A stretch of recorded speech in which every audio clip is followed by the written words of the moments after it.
on the day Charlie Kirk was shot and killed, the family member texted the prosecutor almost contemporaneously. We'll pretend I said that word right. With the event, and shared that they had heard the gunshot and that they had run with the crowd and other observations, feelings, and reactions. Thereafter, the prosecutor went to UVU and investigated how far away his family member was to the shooting. The family member had left a backpack when they fled. Prosecutors determined that the family member was approximately 85 feet away from Charlie Kirk when he was shot. In my view, those are the alleged facts that the court must consider to answer the first question. Does a prosecutor, by virtue of his relationship with a family member who witnessed the shooting, have a conflict of interest under Rule 1.7?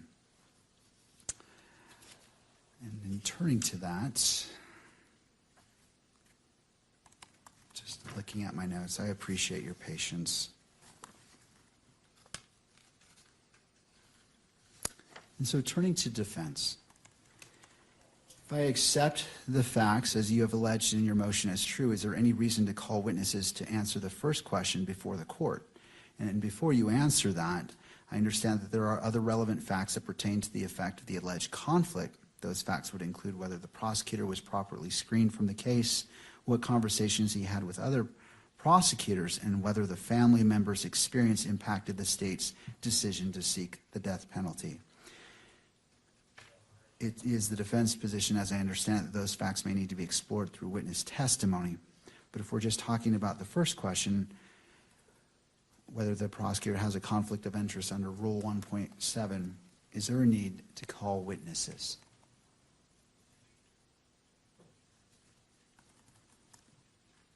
Yes, Your Honor. I understand that the court is trying to get to the threshold question that we have put before it with respect to who should be representing the Utah County Attorney's Office in this motion.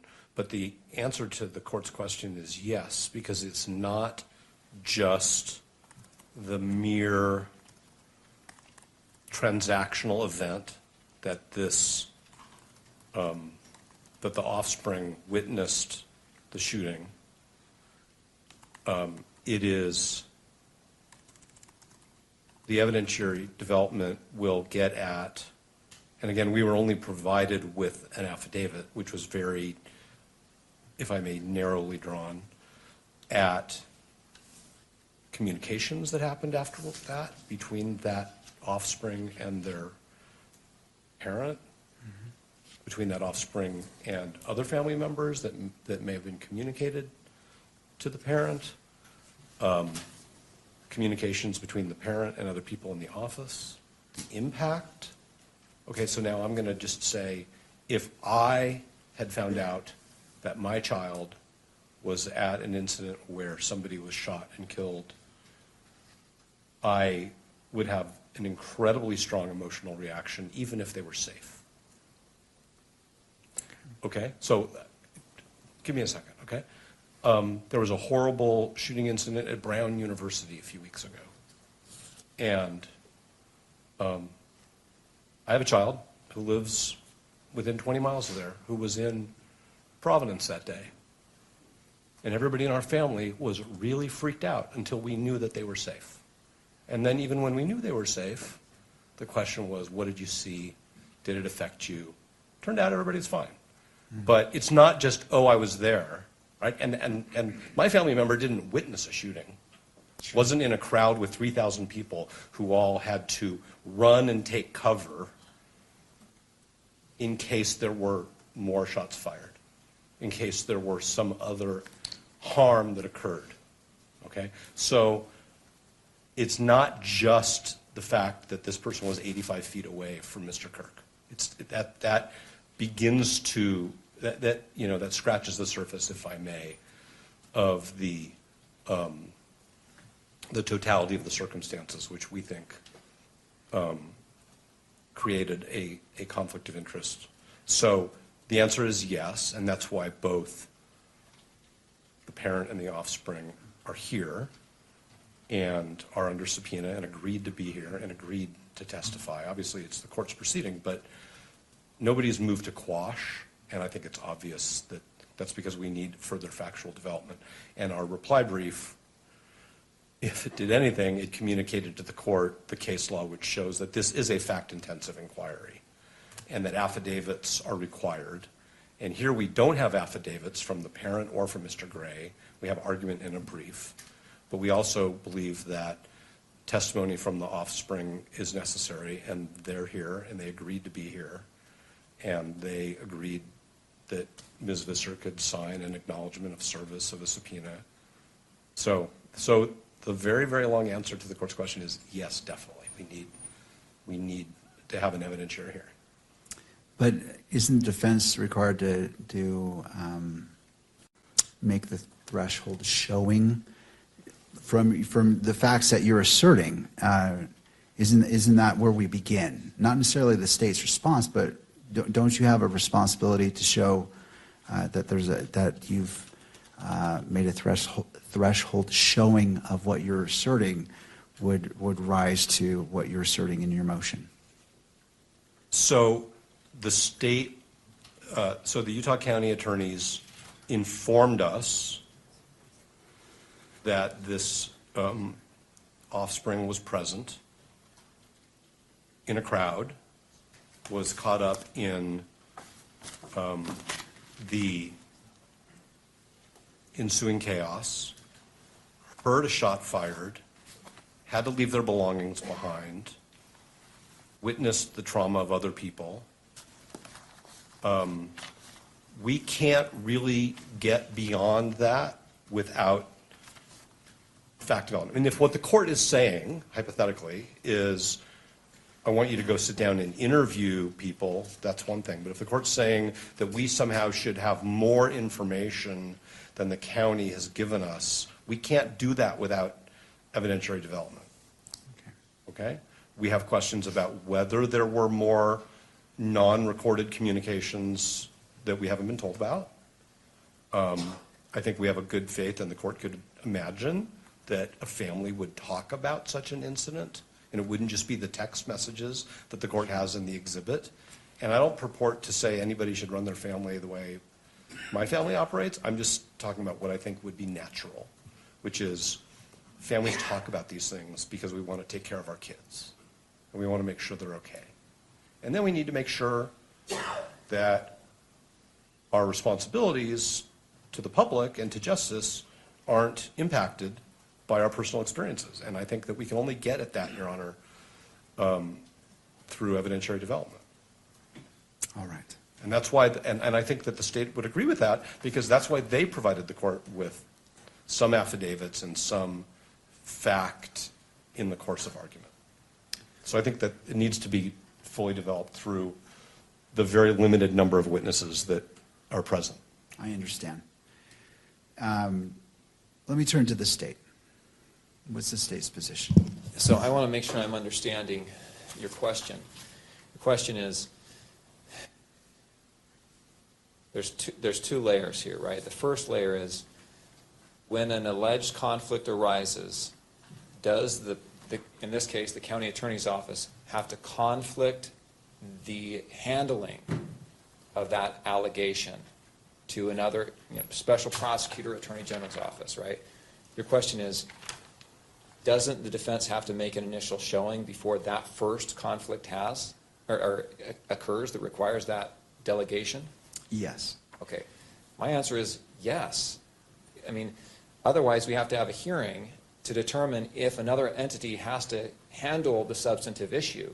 And then you have to have another hearing to determine if there actually is a conflict. I think there has to be at first a showing that there is a basis for a conflict. Otherwise, someone can come in and say, I think there's a conflict without any evidence whatsoever, or not evidence that's credible. I think, and for that reason, I think the court should be able to make this threshold showing based on the affidavit, right? The affidavit and the facts that have been proffered. I think there's enough there for you to say, yes, the county attorney's office can handle this motion on its own, or no, this motion needs to go to the attorney general's office, whoever else, to handle the substantive issue of whether or not there's a conflict. I mean, I want to be clear. I don't believe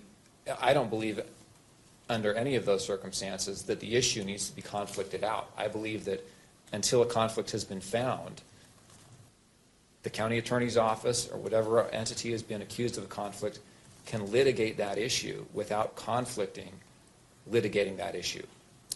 All right. In Did regards, I make myself clear? I appreciate that, Mr. McBride. A follow-up question in regards, they're proposing calling witnesses to make that threshold showing. What is the state's position? No, I mean, my position is no. I think witnesses should be called one time in this case, and that should be to determine whether or not there's a conflict, not to determine whether or not the issue of whether or not there's a conflict should be conflicted. Okay. I think there may have been a little bit of confusion there, and I'll take responsibility for the question. In regards to the threshold showing about the conflict,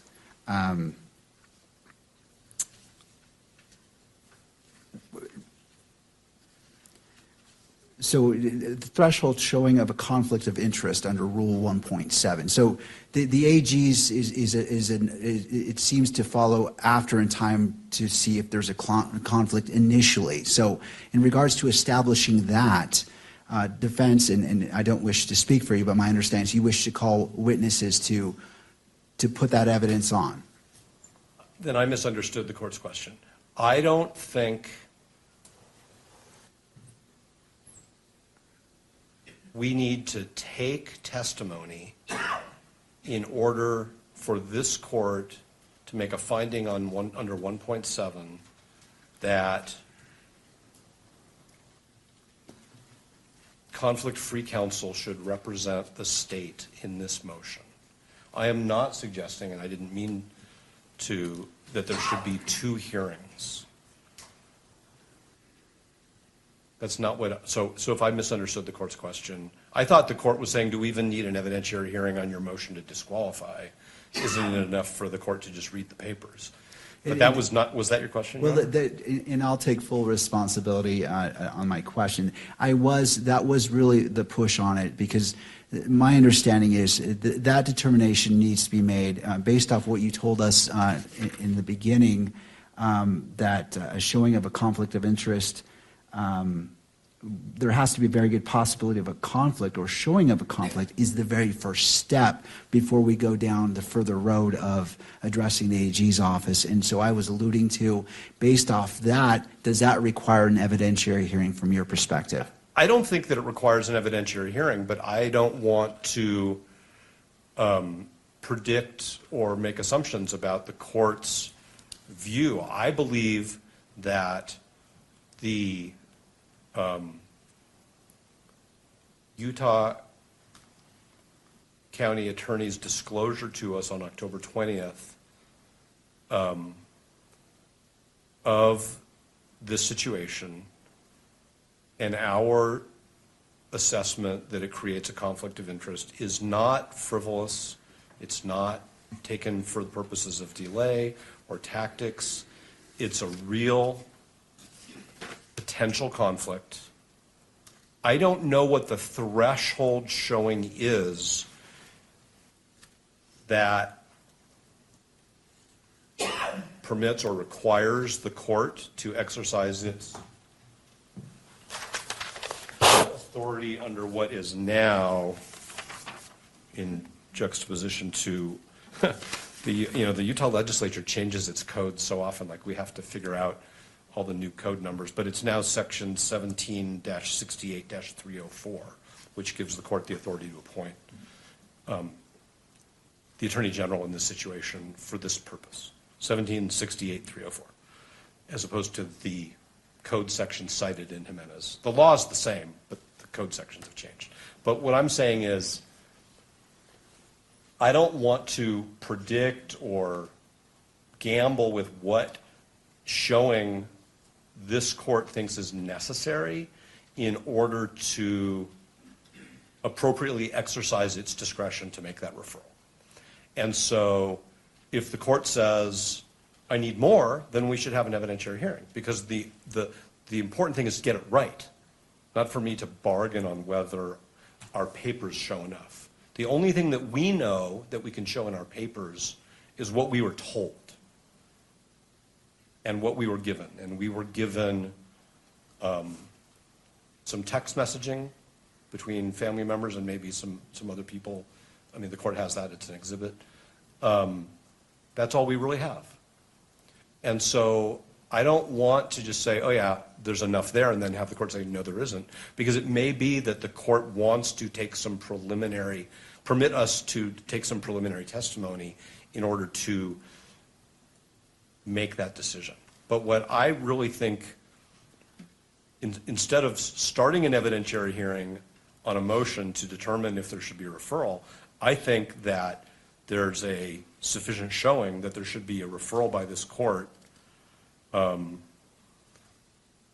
because of 1.7, under the court's authority under Utah Code Section 1768-304, before we even begin to take testimony.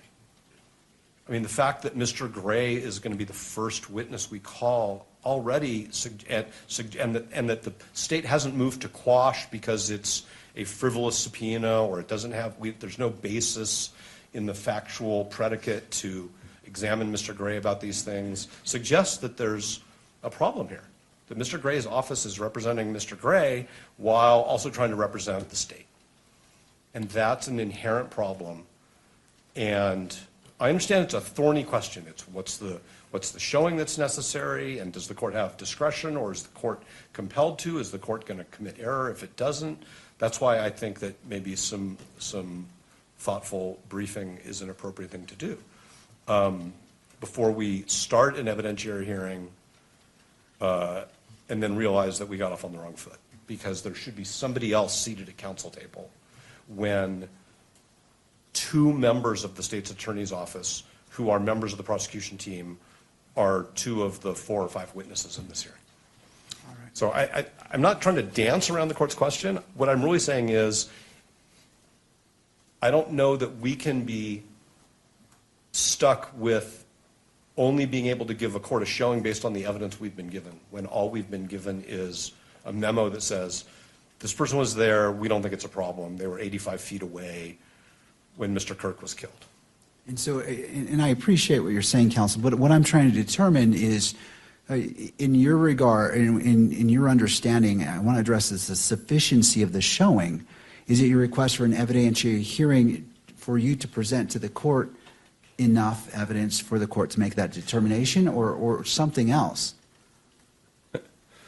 If the court doesn't believe that the papers themselves sufficiently demonstrate that for purposes of the motion to disqualify, the state should be represented by somebody else, then the answer is yes, we want to have an evidentiary hearing up until the point where the court reaches that conclusion.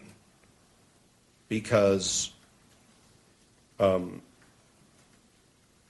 would be the only way for us to satisfy whatever showing the court deems necessary. So I'm not going to waive an evidentiary hearing if the court's saying, well, I don't think you have enough evidence here. Obviously, the answer is yes. What I'm really just saying is, I think that based on the papers, the court can say, yeah, this is a significant problem in a serious case that has really, really serious consequences for Mr. Robinson, for the people of the state of Utah, for the victim's family, and we should do this carefully and correctly. And I think the way to do that is to have the Attorney General of Utah designate somebody in their office to represent the county for this limited purpose until the court determines the scope of the conflict.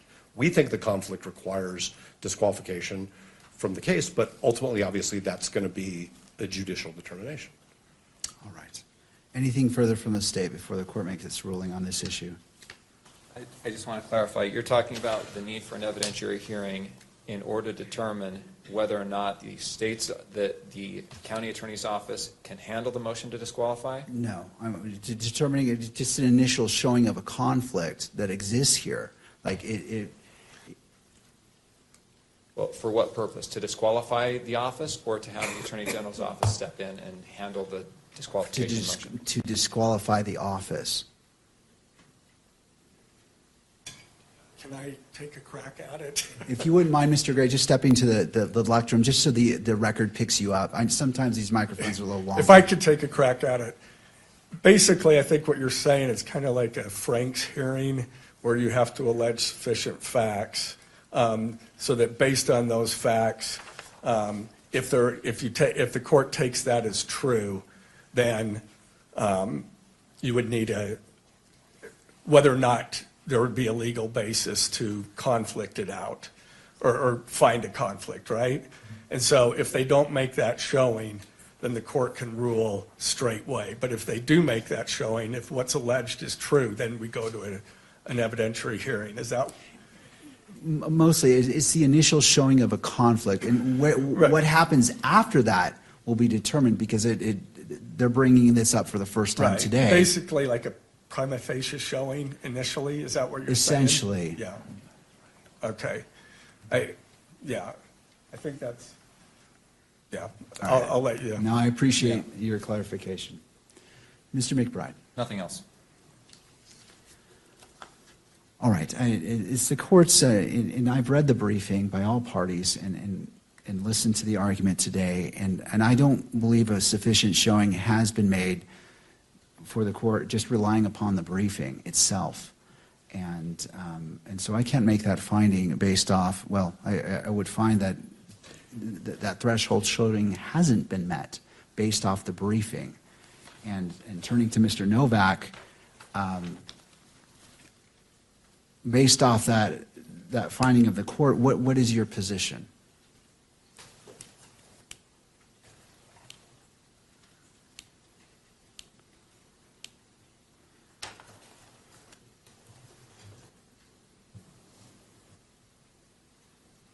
Our view is that if the court has concluded that the briefing does not yet rise to the level of proof that the court should at this time make a referral, then the court should begin to take evidence. And there may be a moment where the court says, okay, I've heard enough. Now I'm ready to make a referral. And we're going to stop and pause and wait for the Attorney General to engage. And then we'll have to see where that goes. But it may be that we have to finish the evidentiary hearing. But, and I think all of us can attempt to prioritize the portions of our examination so that the court can make that finding as early as possible. I'm just trying to avoid doing the hearing twice. I understand. Because right now, it's our view, the state is not being represented by the attorneys who should be representing it. And so if the state's going to come in later and say, well, we want to redo the evidentiary hearing because the state wasn't represented by the right parties, I mean, it's just, or by the right lawyers, that's something that we would want to avoid. We want to do this once out of a courtesy to the court and to a couple of the witnesses. No, I appreciate that. And can this be accomplished by proffer? I don't know what the witnesses are going to say because they've only given us very limited information. The state elected to give us information in their briefing, some of which is, like I said a few times now, is not sworn by affidavit or declaration. It's in the nature of argument. I mean, there are portions of Mr. Gray's brief, he signed it, where he makes many, many assertions of fact in the course of arguing the legal issues. And none of that is sworn. And I mean, I'm sure that, and I think, so I don't think that there can be a proffer because I don't know what the proffer is. I know that I have a lot of questions about things that that the court was not told about in the briefing and the affidavits. So the answer respectfully is no, it can't be done by proffer. All right. And which witnesses are you intending to call today? And I understand you're saying you wish to just put on enough and focus on the key issues, but just if I were to grant, I'm just trying to understand the scope of. Well, I think Mr. Gray is the first witness. The second witness. We may approach. Yes. Parties to the bench, please. Okay.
Thank you, counsel.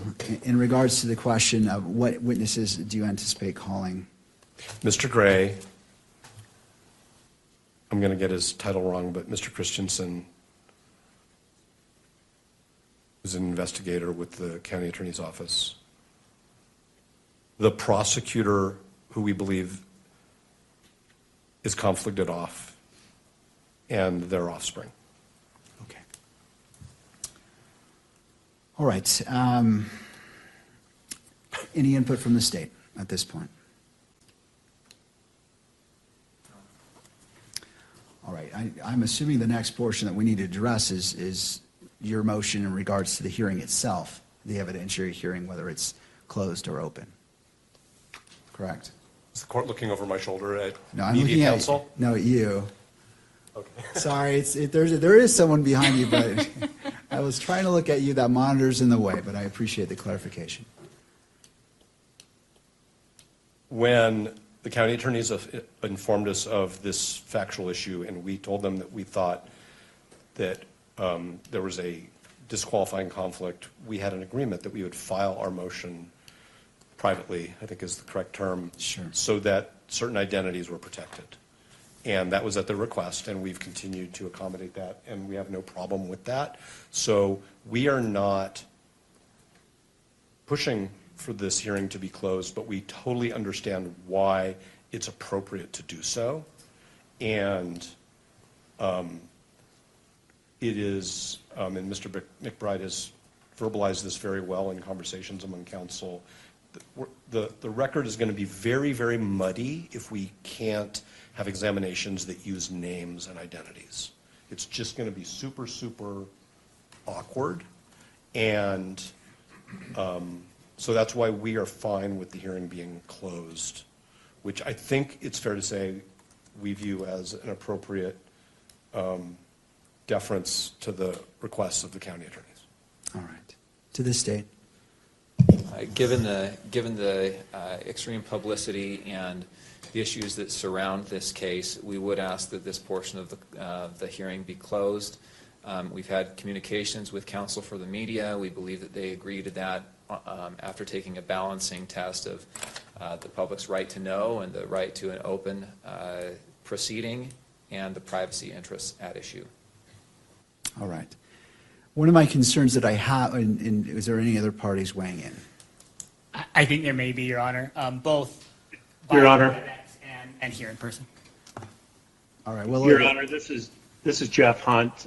Can you hear me? I sure can, Mr. Hunt. Thank you.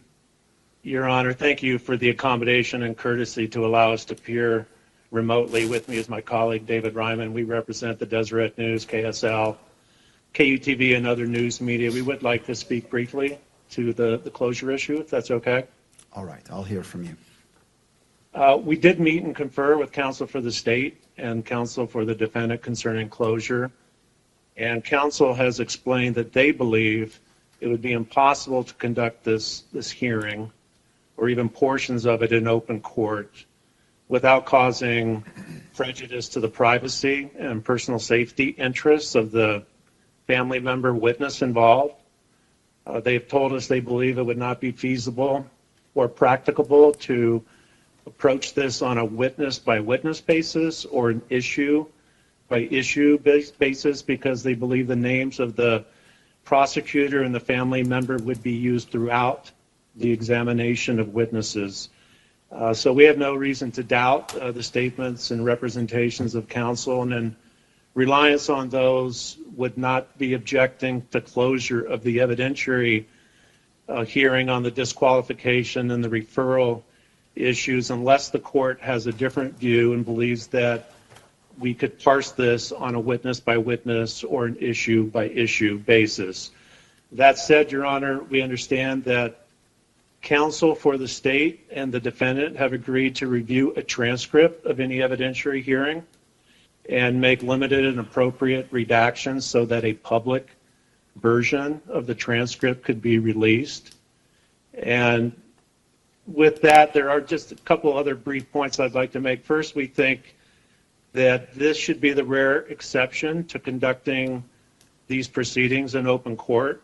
There's a strong constitutional presumption of open and public court proceedings, and of course, enormous public interest in this particular case. That openness and transparency is an institutional value that serves this court, the participants, and the public well. The facts and circumstances of this particular motion, given the fact that it concerns a family relationship of the prosecutor, makes it a very extraordinary and unique situation that we feel, given the representations made, can justify the closure. Although we do believe in most cases, just the fact that a motion implicates a witness will not be grounds for closure.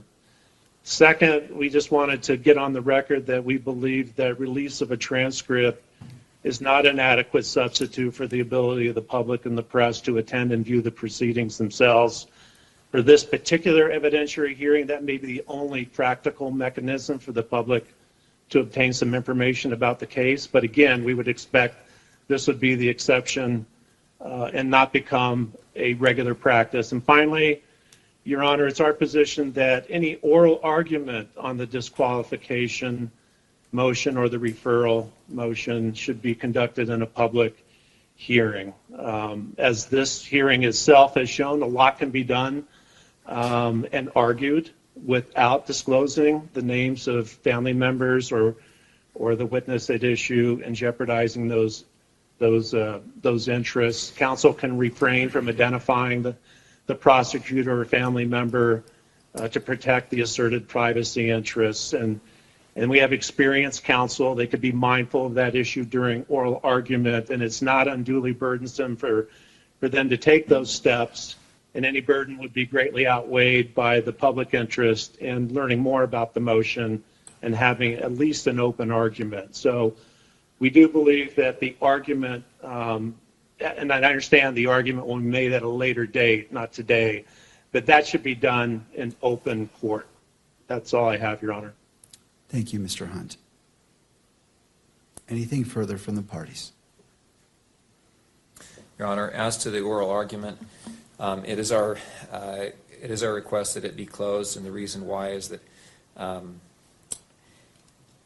we're not perfect. Names slip. It's happened in trials. It's happened in arguments before, and I'm concerned at the risk that could have if one of the parties, one of the attorneys, were to slip and identify those who ought to be protected. With that said, a fallback position could be not live streaming the event and requiring any redaction should an inadvertent mention of a name be made. Thank you. Counsel, one of my biggest concerns is I have to make findings of fact that are very specific. I can't redact my findings when I issue an order. And I will have to cite to the relevant facts. And quite honestly, the name of the prosecutor is a relevant fact. I can't simply glaze over that and make an assertion. It's important because it relates to various factors that you may address and which has been brought up in briefing.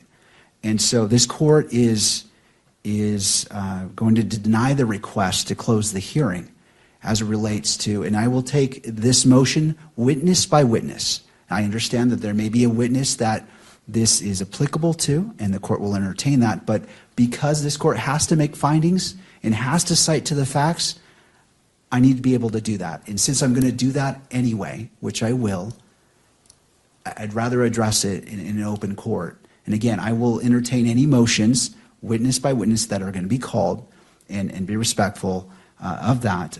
But going to Mr. McBride's point, you both have that duty. It's in regards to how you present, and if you're talking about a name that needs to be protected, that's on you, on how you speak. I can't. It seems inappropriate to create a safeguard to prevent you from making a mistake on accidentally saying a name. That I don't believe that would be a proper reason to close the hearing just for that. And I understand the pressure, counsel. I know it's difficult, but I cannot accept that as a reason to close the entire proceedings for the evidentiary hearing portion. But again, as the witnesses are called, I will entertain the motion whether to close the hearing per witness, and we will address it as we go. Mr. Novak.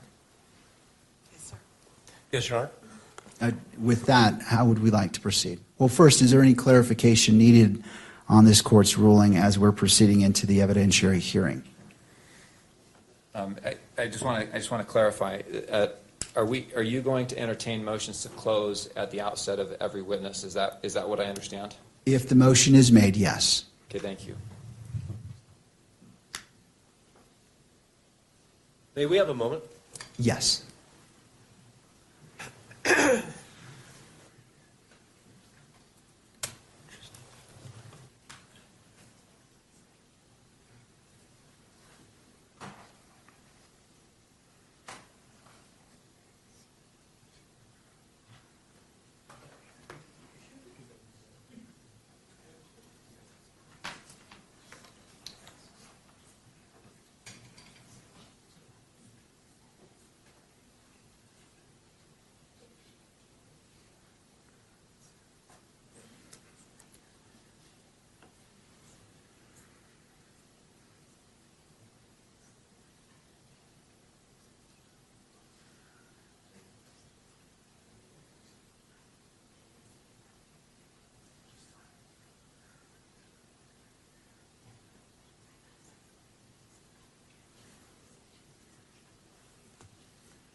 Oh, looks like I'm off.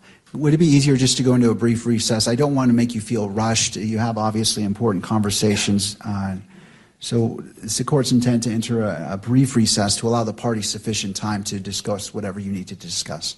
No, I think I'm comfortable moving forward, making a proffer right now, and asking you to reconsider that motion. And the reason is because courts, the Supreme Court of Utah, appellate courts, refer to witnesses by their initials all the time. In our pleadings, we often refer to witnesses by their initials. In Supreme Court of the United States opinions, witnesses are referred to by their initials. And that's because there's a privacy interest. In this case, I don't think a privacy interest could be greater. This case has polarized the nation in many ways. And there have been death threats made against other witnesses. There have been death threats made. My understanding is there's been threats against counsel. Our office has received threats. Doxing is a real thing. You know, finding people online, harassing them online. With the technology that we have now, it's not that hard to find out just about every detail about a person through internet searches, paid subscriptions to programs that do background checks. And we are extremely concerned that we will have a a person that does not need to be subject to death threats, to harassment, to doxing, to all of those things that can be avoided. We're very concerned that that will happen, and happen to this person for no other reason than this person's father is a prosecutor on the case. Your Honor, I think that there's a way around this, that we can avoid those threats to her, those risks to her, and I think it's by referring to substitute names like we have in the public pleading. So, Your Honor, I would just really ask you to please reconsider your opinion. There's a stipulation from the media to shut this portion of the hearing. There's a stipulation from the defense. I think the court, in its ruling, can refer to the prosecutor as the prosecutor. I think it can refer to the child as adult child. I think that would be adequate. I think in a sealed record, there can be references to names. That would be my request, Your Honor. I can't ask more adamantly than I am now, Your Honor. To defense.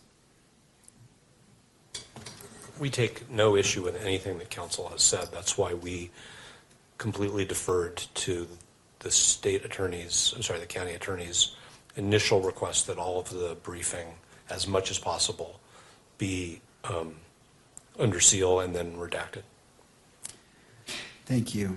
One of the points that when I was considering this as a potential issue is that both parties filed a public version of your motions, and you used a mechanism to convey that same information. And I understand that that makes it tricky, but it was the choice of the parties to do that, to publish those public versions.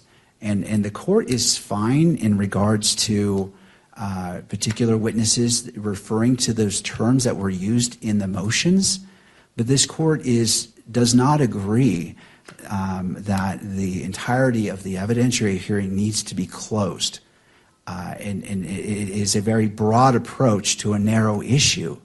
And I understand and I respect the concerns made by Mr. McBride, and I understand that, and the court is willing to go witness by witness. If you feel that a particular witness, that needs to be closed, the court will entertain that. I understand the issues of safety, and the court feels the urgency and the importance of that has been stated, but this court cannot find that the closure of the entirety of the evidentiary hearing is proper, given the motions that have been filed publicly online.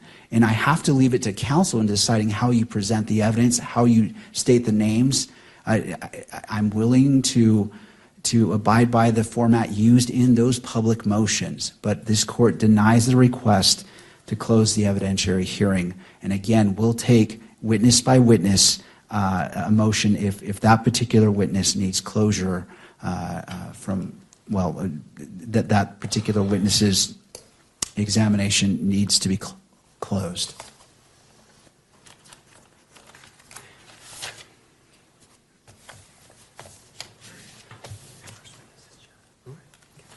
If the court's ready to begin the evidentiary hearing, we would call Jeffrey S. Gray as the first witness.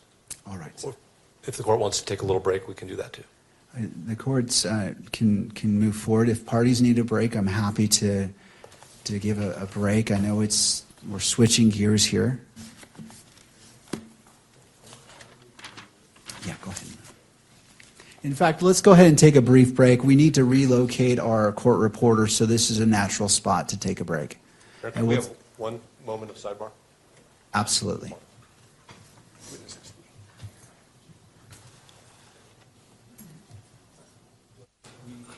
Hold on, counsel.